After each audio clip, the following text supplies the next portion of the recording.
کہ ایک انسان کو جب میت کو خبر میں رکھا جاتا ہے تو اس پہ کیا بیتتی ہے. تو یہ جسم جو ہوتا ہے نا اندر جو جاتا ہے تو اس میں سب سے پہلے تغیر جہاں ہوتا ہے وہ ناخنوں میں ہوتا ہے. ایک دن ایک رات کے اندر ناخن جھڑنا شروع ہو جاتے ہیں اور پھر اس کے بعد اندر سے باڈی پکنا شروع ہوتی ہے اور 3 دن نہیں گزرتے ہیں باڈی پوری کی پوری پک کے ایک ہی جگہ ہوتی ہے جہاں پھٹنے کے لیے اس کے لیے راہ ہوتی ہے وہ پیٹ ہوتا ہے اور پیٹ پھٹ جاتا ہے.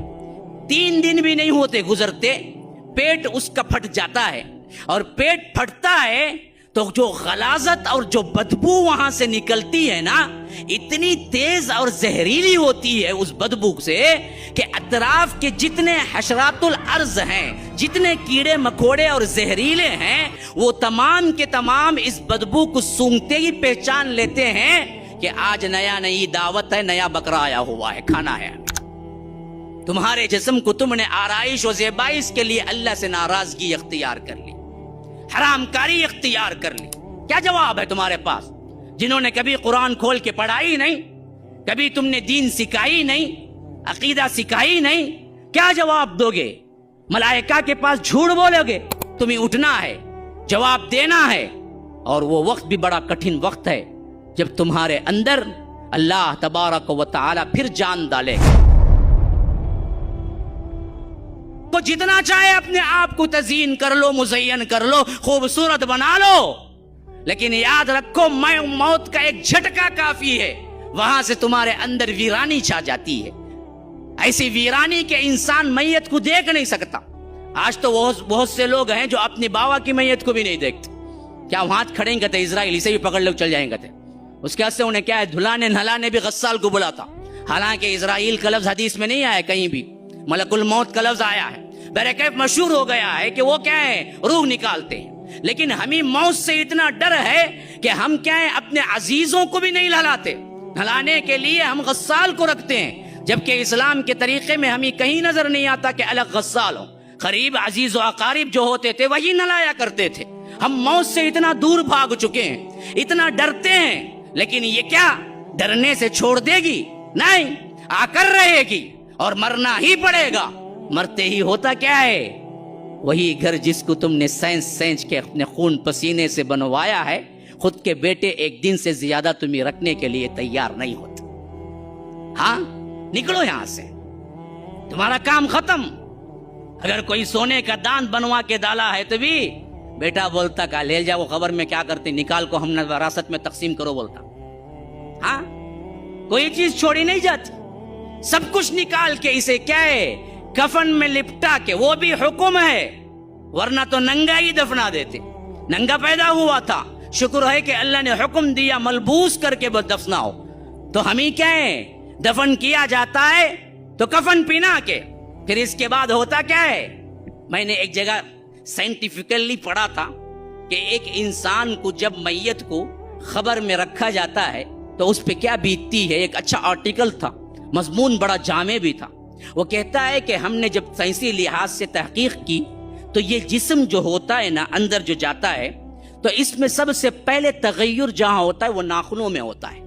ایک دن ایک رات کے اندر ناخن جھڑنا شروع ہو جاتے ہیں اور پھر اس کے بعد اندر سے باڈی پکنا شروع ہوتی ہے اور 3 دن نہیں گزرتے ہیں باڈی پوری کی پوری پک کے ایک ہی جگہ ہوتی ہے جہاں پھٹنے کے لیے اس کے لیے راہ ہوتی ہے وہ پیٹ ہوتا ہے اور پیٹ پھٹ جاتا ہے.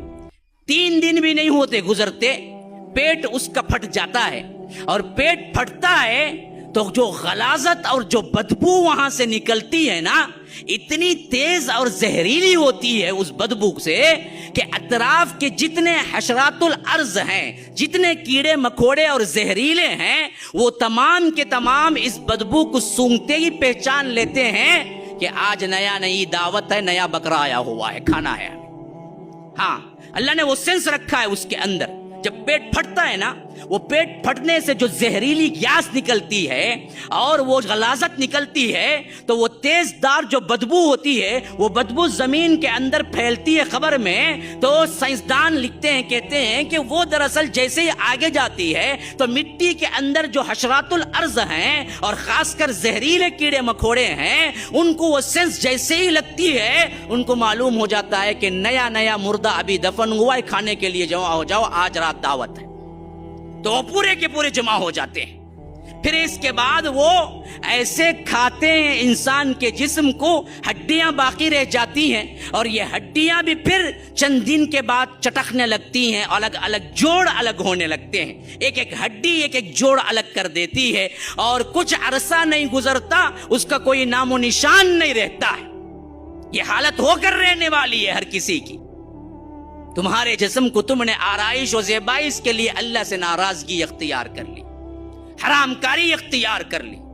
ہاں، جو روز روز اللہ کے رسول کی سنت کو گٹر کی نالیوں میں بہاتے ہوئے نہیں ڈرتے، شیونگ اٹھتے ہی شیونگ کرتا بدبخت، اللہ کے رسول کو یہ چہرہ دیکھنا تک پسند نہیں تھا۔ تم حوض کوثر کا جام لوگے شیونگ کر کے مر کے، یاد رکھو وہیں تمہاری کیا سختی شروع ہو جائے گی جب ملک الموت دیکھیں گے، میت آئی ہے بغیر داڑھی کے، پکڑو اسے، نشانی تو لے کے نہیں آیا۔ ایک ہی تو عمل، ایک ایسا عمل ہے نا جی جو نامہ اعمال میں نہیں تمہارے ساتھ آتا ہے، باقی سارے عمل تو نامہ اعمال میں آتے ہیں۔ ایک عمل وہ ہے جو تمہارے ساتھ آتا ہے، وہ ہے داڑھی۔ داڑھی لے کے جاؤ گے تو کم از کم کیا ہے، ملائکہ جیسے دیکھیں گے پہچان لیں گے کہ یہ دراصل رسول کا امتی آیا ہے، لیکن ہم نے تو اس کا بھی لحاظ نہیں رکھا۔ تو یاد رکھیے، پھر یہاں سے جب سوالات کا سلسلہ شروع ہوا تو یاد رکھو جس کا سوال ہو گیا اس سے بھی یہ سوال چوتھا ہوگا، ترمذی وغیرہ کی روایت کے مطابق۔ 3 سوالات تو مشہور ہو گئے، لیکن 4واں بھی ایک سوال ہے، تو نے کیسے جانا؟ جو بندہ جواب دیا ہے وہ کہے گا قرأت کتاب اللہ وآمنت وصدقت بہ، میں نے اللہ کی کتاب پڑھی، اس پر ایمان لایا، اس پر تصدیق کی۔ اور جو بندہ کبھی قرآن پڑھا ہی نہیں، باپ دادا کے دین پہ تھا، یاد رکھو وہاں جھوٹ بول سکے گا؟ اللہ کی قسم کھا کے پوچھتا ہوں، بیٹھنے والے جو ہیں کبھی جنہوں نے قرآن کو چھوا تک نہیں، جب فرشتے جواب کے لیے پوچھیں گے اگر تم جواب دے بھی چکو، کیسے تجھے معلوم ہوا؟ کیا جواب ہے تمہارے پاس؟ جنہوں نے کبھی قرآن کھول کے پڑھا ہی نہیں، کبھی تم نے دین سکھائی نہیں، عقیدہ سکھائی نہیں، کیا جواب دو گے؟ ملائکہ کے پاس جھوٹ بولو گے کہ قرأت کتاب اللہ، میں اللہ کی کتاب پڑھا؟ وہاں تو رو گے، گڑ گڑاؤ گے، ہاں کہو گے کہ اقول الناس ما یقول، میں تو وہی کہتا ہوں جو لوگ کہتے رہے، یا مجھے معلوم نہیں تھا، میں نے جو پڑھا جو سیکھا بس باپ داداؤں کا دین تک۔ تو اللہ تبارک و تعالی اپنے حبیب کے ذریعے بتا رہا ہے کہ دیکھو پھر اس کے ساتھ کیا سلوک ہوگا۔ فرشتے لوہ کی ہتھوڑی اٹھائیں گے، حدیث میں آتا ہے کہ کہیں گے لا دریت ولا تلیت، اے بدبخت تو نے تلاوت بھی نہیں کی، تم نے جانا بھی نہیں۔ پھر اس کے بعد اسے زور سے ماریں گا اور ایسی چیخ چیخے گا جن و انس کے علاوہ تمام مخلوق سنتی ہے۔ اور اللہ کے رسول نے فرمایا دوسری جگہ، میں دعا کرتا اللہ تبارک و تعالی عذاب قبر کو سنا دے، لیکن مجھے ڈر محسوس ہوا کہ کہیں تم لوگ مردوں کو دفنانا نہ چھوڑ دو۔ یہ ہو کر رہنا ہے، ہر ایک کو تیاری کرنی ہے۔ پھر اس کے بعد کیا ہوگا؟ عذاب قبر کا جتنا ہے مرحلہ، یا عذاب برزخ کا، یا برزخ کی زندگی کا، پھر اس کے بعد تمہیں اٹھنا ہے، جواب دینا ہے، اور وہ وقت بھی بڑا کٹھن وقت ہے جب تمہارے اندر اللہ تبارک و تعالی پھر جان ڈالے گا۔ اللہ تبارک و تعالی حشر کے میدان میں کھڑے ہونے کا اور وہاں پر سوال و جواب کا کئی مناظر ایسے رکھا ہے قرآن کے اندر، اگر عقل و ہوش کے ساتھ پڑھو گے تو رونگٹے کھڑے ہو جائیں گے۔ اور اس حیثیت میں تمہیں گزرنا ہی ہے، وہاں سے گزرے بغیر کوئی چارہ کار نہیں۔ اس کے لیے تم نے کیا تیاری کر رکھی ہے؟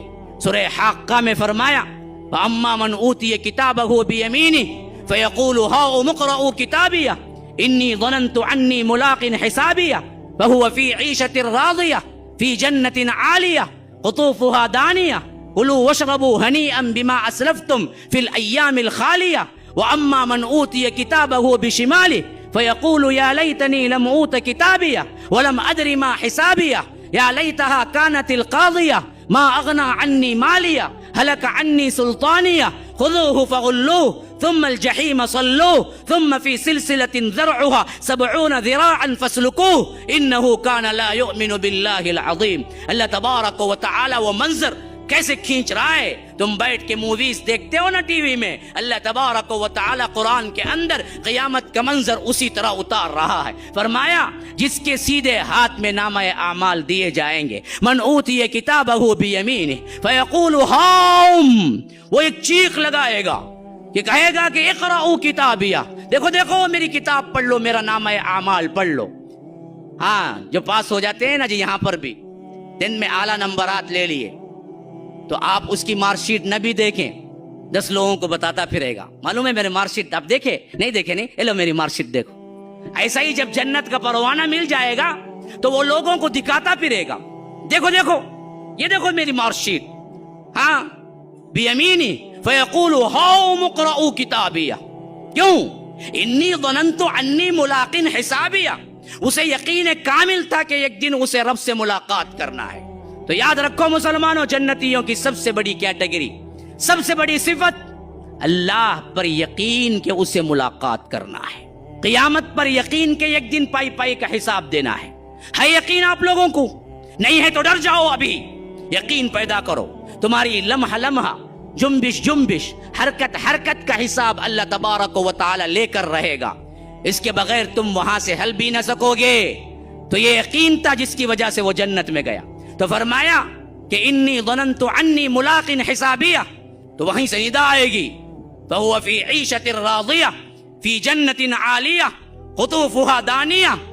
کہہ دیا جائے گا کہ جاؤ تمہاری اپنی من پسند عیش میں رہو, تمہارے لیے آج کیا ہے, عیش ہی عیش ہے. جھکے پڑ رہے ہوں گے میوے اس کے اوپر. ہاں جنت میں کوئی پھل دیکھے گا تو سوچے گا کیسے رہے گا, تو پھل اس کے بالکل ہاتھ کے قریب آ جائے گا, لو لو. تمہیں اتنی تکلیف بھی نہیں کہ تم اٹھا کے کیا اس کو توڑو, تم اٹھ کے کیا اس کے پاس چل کے آؤ, بلکہ پھل خود تمہارے پاس آئے گا. اس لیے فرمایا کہ قطوفها دانیہ. پھر وہاں سے ندا آئے گی فرشتوں کی یا رب کی, کلوا واشربوا ہنیئا, کھاؤ پیو مزے اڑاؤ. کیوں؟ بما اسلفتم فی الایام الخالیہ, تم نے پرلی کی زندگی میں اللہ سے ڈرتے ہوئے گزارا تھا. یہ میرا ترجمہ ہے, میں نے وہاں لگا دیا ہے کہ پرلی ہے نا, یہاں پر یہاں کی زندگی میں تم نے ڈرتے ہوئے گزارا ہے, تو وہاں پر دنیاوی زندگی میں تم نے اللہ سے ڈرتے ہوئے گزارا ہے. اور ادھر جنہوں نے اللہ کے ڈر کے ساتھ اطاعت کے ساتھ زندگی نہیں گزاری, تو فرمایا وَأَمَّا مَنْ أُوتِيَ كِتَابَهُ بِشِمَالِهِ, بائیں ہاتھ میں جس کو دیا جائے گا نامہ اعمال, فَيَقُولُ يَا لَيْتَنِي لَمْ أُوتَ كِتَابِيَهْ, وہ کہے گا کہ ہائے مجھے یہ کتاب نہ دی گئی ہوتی. مارک شیٹ دیکھ کے بھی کیا ہے, اگر فیل ہے تو چھپاتا پھرتا یہاں کا بندہ. یہی حال اس وقت کا جہنمی کا ہوگا, وہ چھپاتا پھر رہا ہوگا, کہہ رہا ہوگا کہ کاش کہ مجھے نہیں دی جاتی. لم اوت کتابیہ ولم ادری ما حسابیہ. اصل میں جہنم جانے کا سبب کیا بنا جی؟ اللہ کہتا ہے کہ اصل میں اسے یقین نہیں تھا, اسے ایمان ہی نہیں تھا کہ اس کا حساب ہونا ہے. ذرا ٹٹول کے دیکھو اپنی زندگیوں کے اندر, ہمیں کتنا یقین ہے کہ ہمارا حساب ہونا ہے. اگر یقین ہوتا تو ہماری زندگیاں ایسی نہیں ہوتی جو آج ہم گزار رہے ہیں. ہم دعویٰ تو کرتے ہیں آخرت پر یقین ہے, لیکن عمل سے ہم انکار کرتے ہیں کہ ہمیں کوئی یقین نہیں ہے. اگر یقین ہوتا تو یہ زندگیاں یوں نہیں ہوتی. اللہ کی مخالفت میں, اللہ کے رسول کی مخالفت میں اپنی منمانی زندگی نہیں گزارتا, سود میں نہیں گزارتا, زناکاری میں نہیں گزارتا, فحاشی میں نہیں گزارتا, عریانی میں نہیں گزارتا, بے حیائی میں نہیں گزارتا, گانوں میں نہیں گزارتا, میوزک میں نہیں گزارتا, ٹک ٹاک میں نہیں گزارتا, فیس بک واٹس ایپ پہ نہیں گزارتا, اللہ سے ڈرتے ہوئے گزارتا. لیکن ہم نے اپنے عمل سے, دعوے تو ہیں لیکن اپنے عمل سے ہم نے انکار کیا ہے کہ ہمیں یقین نہیں ہے. یہی جہنم جانے کا سبب بنے گا. وہاں جہنمی کہے گا تو یہی کہے گا وَلَمْ أَدْرِ مَا حِسَابِيَهْ, ہمیں گمان بھی نہیں تھا کہ ہمارا حساب ہوگا. تو اس وقت پکارے گا یا لیتہا کانت القاضیہ, ہائے اب موت آ جائے میری, ابھی کیا ہے موت دے دے, اللہ تمام کر دے. اللہ اس وقت کہے گا لا تدعوا اليوم ثبورا واحدا وادعوا ثبورا كثيرا. تم ایک بربادی کو مت بلاؤ, ایک موت کو مت بلاؤ, ہزاروں موتوں کو بلاؤ. آج تمہیں موت آنے والی نہیں ہے, آج تمہیں موت نہیں ہے. آج یہاں سے کیا ہے, موت سے ڈر کے بھاگتا ہے, اور وہاں موت پکارے گا جہنم کو دیکھ کے, کاش کہ موت آ جائے, میرا قصہ تمام ہو جائے. یا لیتہا کانت القاضیہ ما اغنی عنی مالیہ, میرا مال کچھ کام نہیں آیا. ہلک عنی سلطانیہ, میرا عہدہ مجھے کچھ کام نہیں دے گیا. آج عہدوں کی بڑی لڑائی ہے میرے بھائیوں, اپنوں میں بھی ہے غیروں میں بھی ہے. کس کس کا رونا رو, اپنوں میں بھی ہے غیروں میں بھی ہے. میں بڑا تو بڑا, کل انہی عہدوں سے بھاگے گا, کل انہی عہدوں کو برا بھلا کہے گا. ہاں ہلک عنی سلطانیہ, ہائے میرے عہدے کچھ کام نہ آئے. تو وہاں سے ندا آئے گی, رب کی ندا یا فرشتوں, خذوہ, پکڑو اس بدبخت کو, فغلوہ, باندھو اس کو, جگڑو. کیسے؟ ثم فی سلسلۃ ذرعها 70 ذراعا فاسلکوہ, 70 گز ہاتھ لمبی زنجیروں سے اسے جکڑ دو. کیوں؟ یہ اللہ رب العالمین پر ایمان نہیں لایا.